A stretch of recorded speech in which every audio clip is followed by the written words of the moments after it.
Bom, boa noite a todos, boa noite. É muito bom ver aqui amigos, alguns conhecidos, mas enfim, saber que essa casa que se dedica a essa doutrina maravilhosa, a doutrina das luzes, tá? Está repleta, está cheia.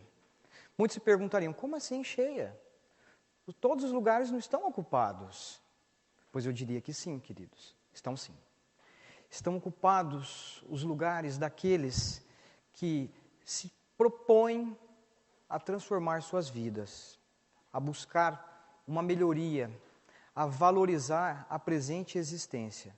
Então, hoje, vocês são os premiados, vocês são os escolhidos. Vocês se escolheram para que nesse dia, nesse momento, estejam aqui para trabalhar pela sua transformação. Queridos, eu acredito que muitos já devem lembrar dessa parábola de Jesus, quando ele trata dos trabalhadores da última hora. Né? Aqueles irmãos que já têm berço espírita, já tiveram uma visão desde a infância, os irmãos de berço católico, evangélico, tiveram outra. Mas, seja no ensino dominical, no catecismo, nas aulas na mocidade, enfim, a gente teve um conhecimento lá sobre essa parábola. Né? Para quem não está muito familiarizado, porque vamos dizer que faz um pouquinho de tempo e às vezes a gente não tem aquele tempo para recordar toda a lição. Então eu vou passar com minhas palavras, tá certo? Não preso ao texto bíblico, um resuminho. Tá? Nessa parábola, Jesus, com muita propriedade, vem trazer várias lições para nós. Eu busquei uma lá, entre as muitas, porque são inúmeras, que ela permite, tá certo, para a gente trabalhar. Ela trata de um senhor, um senhor de família, que logo pelas primeiras horas do dia, tá certo, ele sai à procura de trabalhadores para as suas vinhas. E logo cedo, ele já arregimenta alguns grupos e indica o caminho da lida, vamos dizer assim, para o trabalho daquele dia. E eis que eles vão. Deu lá pelo meio-dia, lá pela quarta, quinta hora, ele saiu de novo à procura de mais irmãos, chamou-os e estes arregimentou e estes foram também. Tá? E o dia continuava e os trabalhadores lá na vinha trabalhando, e ele saiu novamente e foi buscar mais gente. E assim sucessivamente, até na última hora. Aquela jornada daquele dia, prestes a acabar, a 1 hora de acabar, e ele ainda procurando por fiéis trabalhadores, e arregimentando-os, e convidando esses irmãos ao trabalho daquele dia. E esses de bom gosto iam. Chegou ao final da jornada, e aí ele indicou aos seus servos que tratavam dos aspectos de pagamento, de administração, que chamasse aqueles trabalhadores e lhes desse o comprometido de paga. Mas que começasse dos últimos até os primeiros, aqueles da manhã.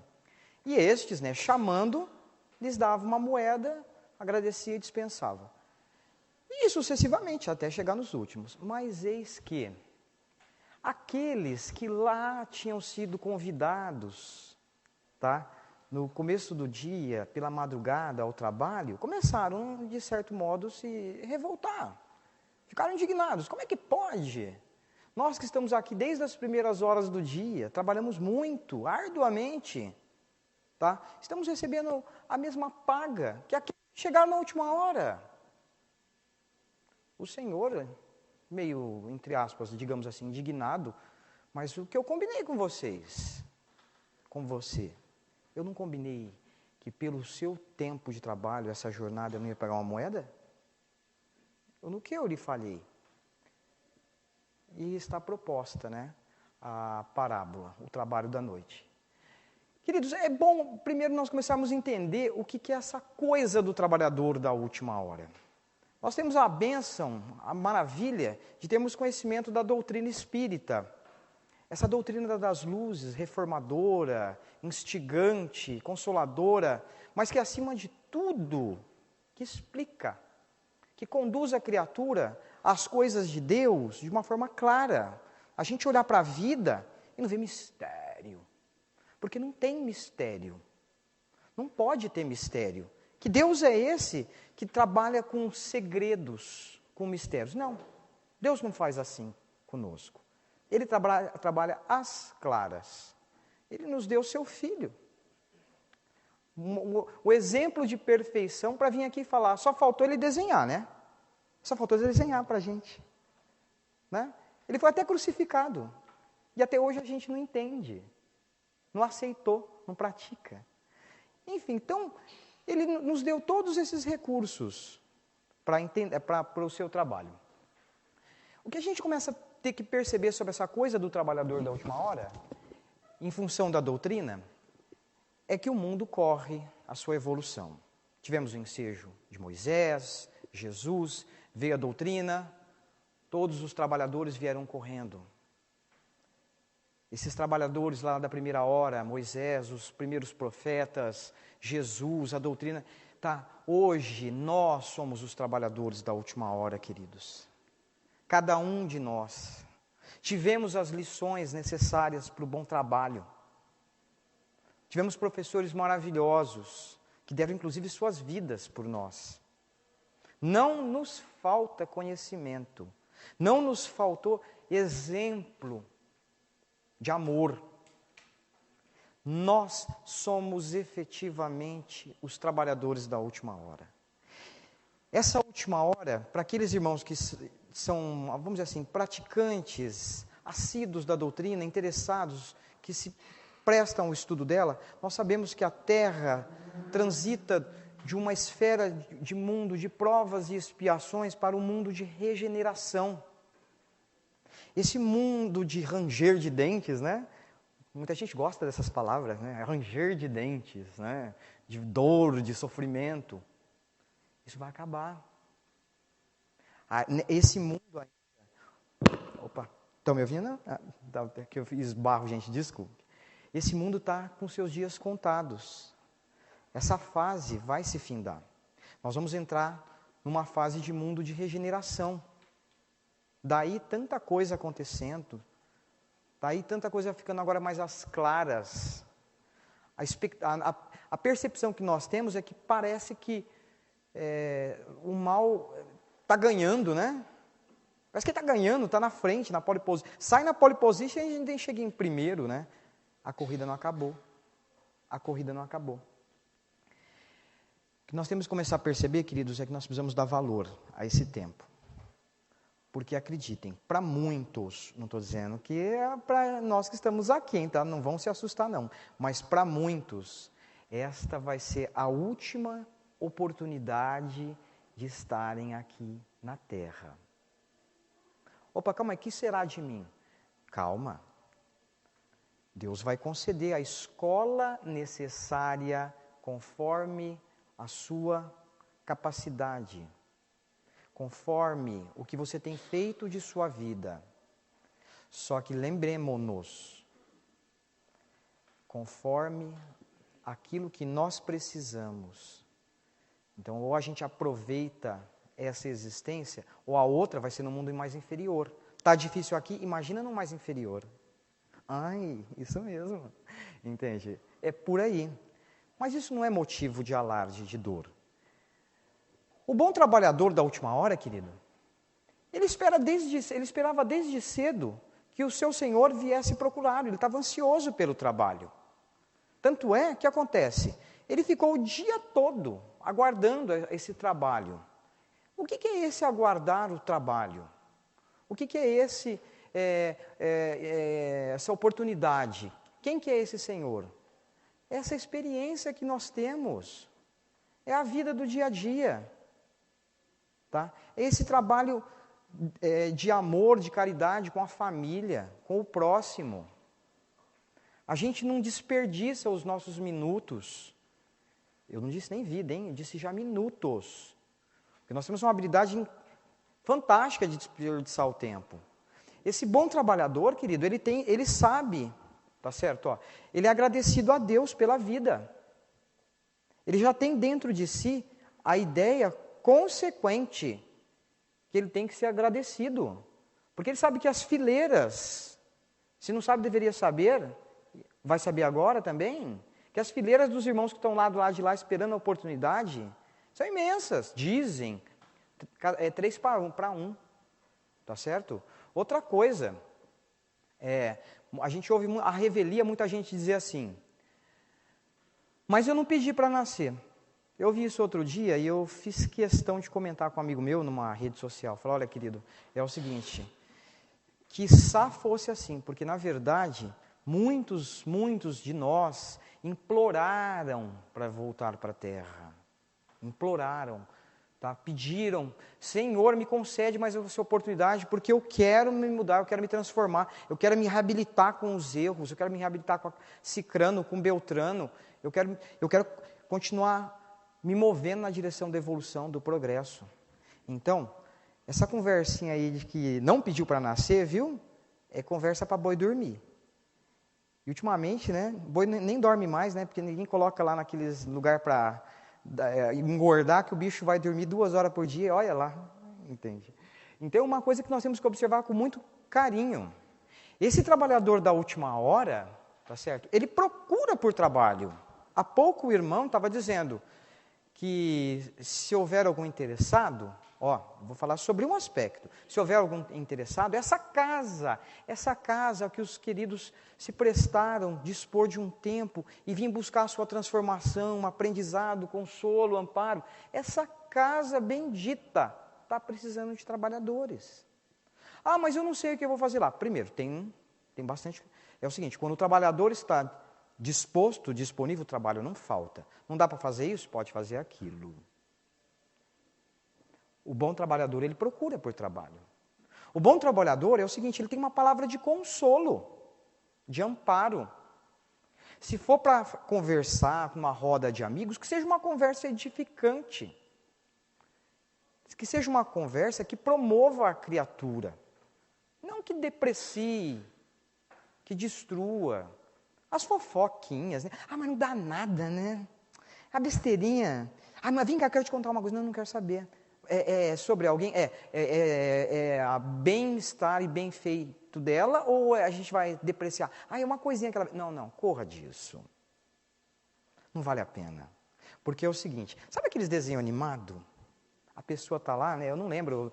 Já não lembro mais quem são os personagens. Aí aparece um anjinho e um que não é anjinho, né? Para não falar um nome feio, né? E aí fica lá aquela luta, né? Para tomar conta da criatura. É assim. É o tempo todo assim. Por isso que Jesus, o que Jesus nos alertava? Vigia. Ora, vigia. Depende, né? Vira e mexe a gente vê as pessoas invertendo. Mas vamos usar do bom senso? Não é melhor primeiro vigiar? Eu oro, mas eu não vigio. Ah, tá, eu vigio, mas não oro. Mas olha, só de vigiar eu estou orando. Ah, verdade. Porque até o silêncio é oração. Até o silêncio é oração. Então a vigilância é muito importante. Nós vigiarmos o que nós falamos, o que nós pensamos, os nossos sentimentos. A gente vê a revelia. Não, eu te perdoo. Eu te perdoo. Mas eu nunca mais quero te ver na minha frente. Não, passou. Eu não tenho mágoa, não. Mas eu prefiro não te ver. Cadê o perdão? Que perdão é esse? Vigia teus sentimentos. Hoje a ciência já fala, né? Em alguns aspectos, eu não sei quais são da medicina, eu não sei quais são as suas dissidências, enfim, as suas especialidades, que diz que a mágoa, né, o rancor, esses sentimentos, né, negativos, dá até câncer. O corpo respondendo. A gente quando fica nervoso, um monte de estresse, não dá aquele mal-estar no estômago, aquela gastrite, o corpo responde. Não é diferente.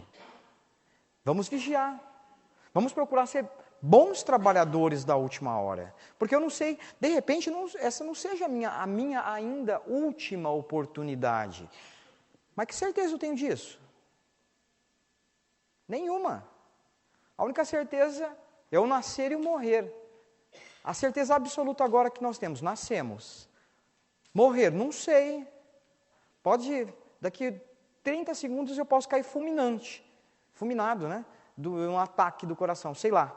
Mas posso, daqui ainda, voltar a ver o Halley. Por acaso, disseram que ele passou em 85, eu vi coisa nenhuma.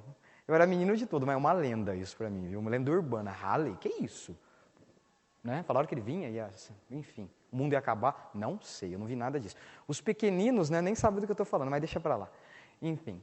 Então, queridos, temos que vigiar, temos que ser bons trabalhadores, porque é desses trabalhadores que Deus procura. Não que exista um mau trabalhador, mas é a título de alegoria, tá certo? É para apenas criar um formato, tá certo? Que eu elegi ali escrever o mau trabalhador.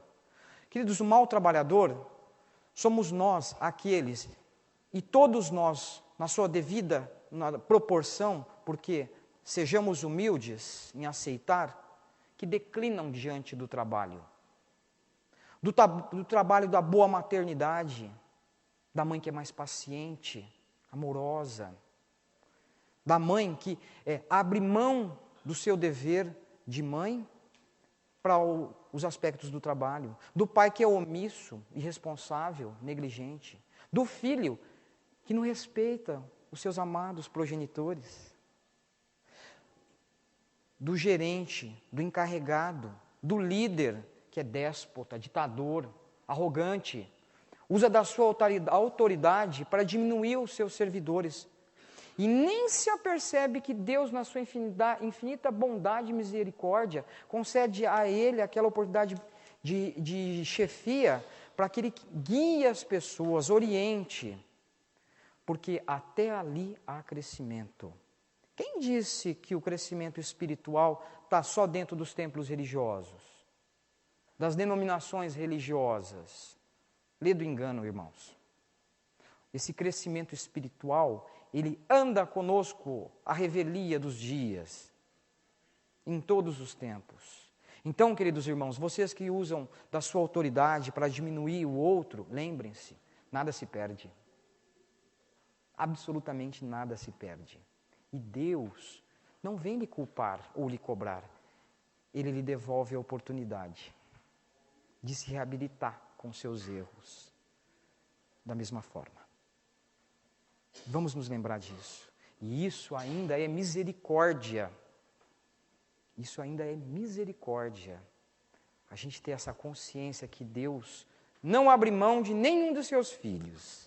Às vezes a gente ouve falar, vai arrebatar, né? A direita salva, a esquerda, né? Sei lá o que, bode, mármore do inferno. Nada disso, conversa, mitologia. Deus nos permitiu a doutrina dos Espíritos para esclarecer isso. Para que a gente entenda que se eu errar nessa existência, tá? Se eu ainda não me esforcei como eu deveria, eu vou ter outras oportunidades em outros tempos, em outras formas, em outros mundos, com outras provações para que eu me reabilite. Mas não posso desperdiçar. Não posso me desperdiçar, queridos. Não posso desperdiçar a oportunidade bendita dessa existência, porque nós não sabemos o que vai ser depois, quanto tempo nós temos.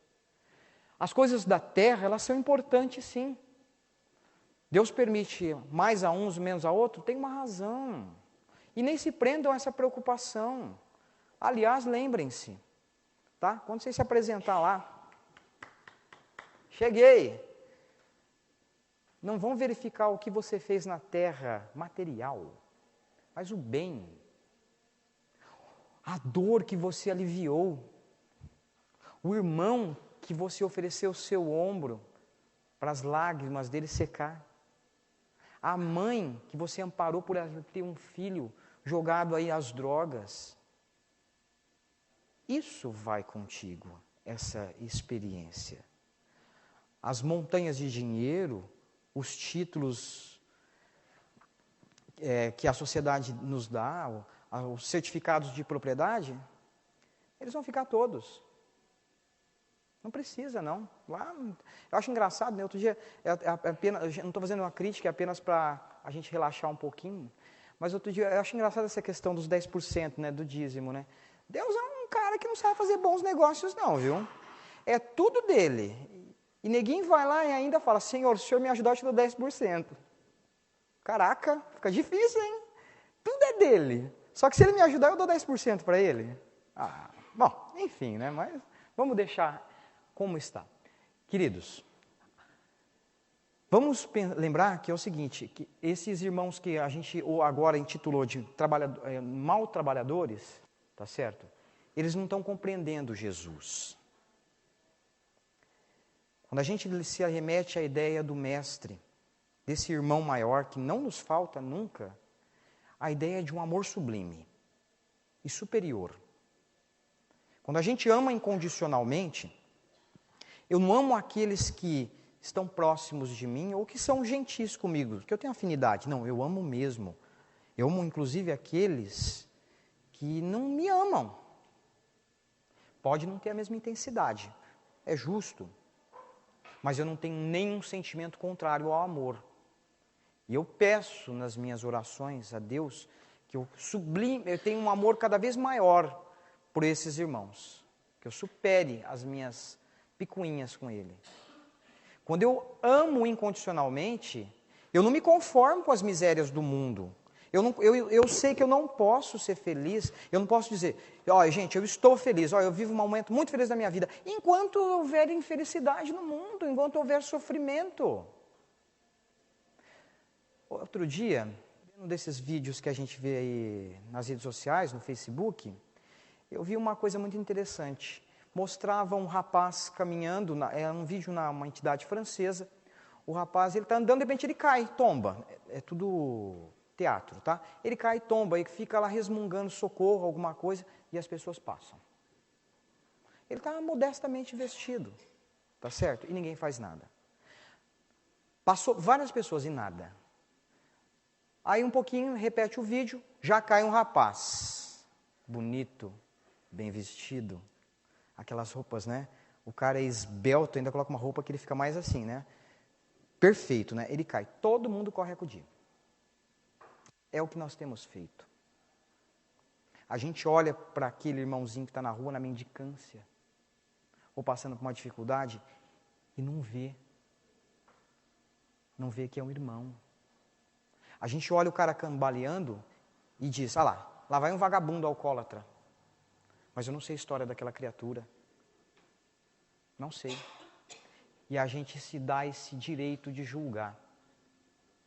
Novamente, queridos, vamos vigiar. Vamos procurar fazer alguma coisa. Falta-nos coragem de abordar a criatura e tentar oferecer algum socorro? Eu entendo. Não estou falando que eu sou capaz de fazer tudo isso. Mas o que eu tenho feito também para aliviar o sofrimento de alguma forma? Mesmo nesse caso, existem várias formas de ajudar essa criatura. O que eu tenho feito? Então, a oportunidade de trabalho não falta. O que falta é vontade. O que falta é disposição. E aí, a coisa começa a ficar mais apertada. E nós espíritas? Quando eu falo nós espíritas, querido, eu estou dizendo naqueles que olham para dentro de si e se dizem espíritas, que tentam professar essa doutrina maravilhosa. Eu sou espírita. Bom, primeiro que outro dia aconteceu uma coisa interessante. Você é espírita? Eu estava irritado, nervoso, estressado, como qualquer um, viu? Mas você é espírita, por que você está assim? Eu falei, mas gente, eu sou tão imperfeito quanto qualquer um, tenho direito. Tá certo? O Divaldo falava isso. De vez em quando dá uma vontade de dar um beliscão em alguém. Eu também, como qualquer um de nós, né? A gente se estressa, tem problema, né? Enfim, só que tem um detalhe. Estamos todos aqui, viemos buscar conhecimento da doutrina, consolo, amparo. A gente, com certeza, eu acredito que muitos aqui já, se não leram, estão lendo ou vão ler algumas obras espíritas, preferencialmente as básicas, tá certo? Para começar, mas mais é cobrado a quem foi dado. Queridos, eu não entendo muito de lei, de direito, mas eu sei que tem um aspecto da lei que mesmo que a pessoa não saiba, ou enfim, alguma coisa assim, isso não isenta dela o dever de cumprir lá alguma coisa. Eu não sei expressar, tá certo? Mas isso não, não abona ela, no final das contas. Agora, isso a lei humana, que é imperfeita em todos os seus aspectos. Imagina a gente ter conhecimento da lei de Deus, do conhecimento espírita, tá certo? Ter essa vantagem, entre aspas, de saber sobre a vida eterna, que existe um mundo depois da vida, dessa existência, que nada se encerra, que tudo está conduzido por leis de causa e efeito. Isso é a justiça divina. Imagina a gente sabendo tudo isso. Olha a responsabilidade, o exercício que nos é oferecido. Será que nós estamos respondendo ao chamado de Deus? Como assim respondendo ao chamado de Deus? Primeiro, quando a gente entra na doutrina espírita, a gente sabe, uma das primeiras coisas que a gente começa a compreender é que não existe casualidade. Existe a lei de causa e efeito. Tá certo? Então, não tem casualidade, não existe capricho. Então, se a gente levar esse sentimento, esse pensamento para Deus, será que Deus não está tentando falar comigo? E eu estou respondendo? Como é que eu estou respondendo? Como Ele começou a falar comigo? Quando Ele me trouxe para a Terra. Ele já estava falando com você. Ele falou, querido, chegou a tua vez, desce. Só que, aqui está a tua história. Aqui, é o que eu gostaria que você fizesse. E o que você se propõe. Então, desce. Como é que nós estamos respondendo esse chamado? Lembrando que agora nós temos mais conhecimento. É isso, querido, que nós temos que começar a colocar dentro de nós. Lembrar que nós somos os trabalhadores da última hora, enquanto população mundial. E somos ainda quase que trabalhadores, nós espíritas, quase que trabalhadores dos últimos minutos, né? Para que esse mundo, de verdade, deixe de ser um mundo de provas e expiações e passe a ser um mundo de regeneração. Esse mundo vai deixar de ter esse aspecto de prova e expiação quando todos nós começarmos a trabalhar de fato. Tá? Olha só que maravilha. Essa casa espírita oferece trabalho. Mas tantas outras. Tantos outros lugares. De repente eu não me identifico com um tipo de trabalho aqui, mas tem outros trabalhos por aí. Tá certo? Estudando. Porque o Kardec falava, espíritas, instruí-vos. Tá? Essa é a nossa liberdade. Conhece a verdade, ela te libertará. Vamos nos instruir para conhecer a verdade. Tá certo? Vamos fazer o evangelho no lar, porque a gente sabe que orando no lar, tá? Um dia, na semana, em determinado horário, a gente cria um campo magnético positivo na nossa casa que irradia para o bairro, e mais gente fazendo isso, a gente vai tomar conta do ambiente, e aí isso reverte para todo mundo. Vamos fazer nosso trabalho para que, de fato, esse mundo de regeneração chegue. Queridos, o que eu posso, para finalizar, desejar a vocês é que tenham um sentimento de reflexão sobre o que estão fazendo dessa presente experiência na carne. Porque somos espíritos que estão na carne. Nós não somos corpos que têm um espírito. Pensem bem o que nós estamos fazendo. Tá? Não importa se a gente tem 10, 12 anos, ou se tem 70, 60, 50, 40, não importa. Porque eu não sei o dia de amanhã. Tá? E sempre há tempo, sim. Há tempo. Deus olha para a criatura e avalia o que ela tem feito até o último minuto. Não tenham preguiça. Tá? Não tenham preguiça, não se afastem disso. Porque Deus é conosco. Muita paz a todos, uma boa semana e até uma próxima oportunidade.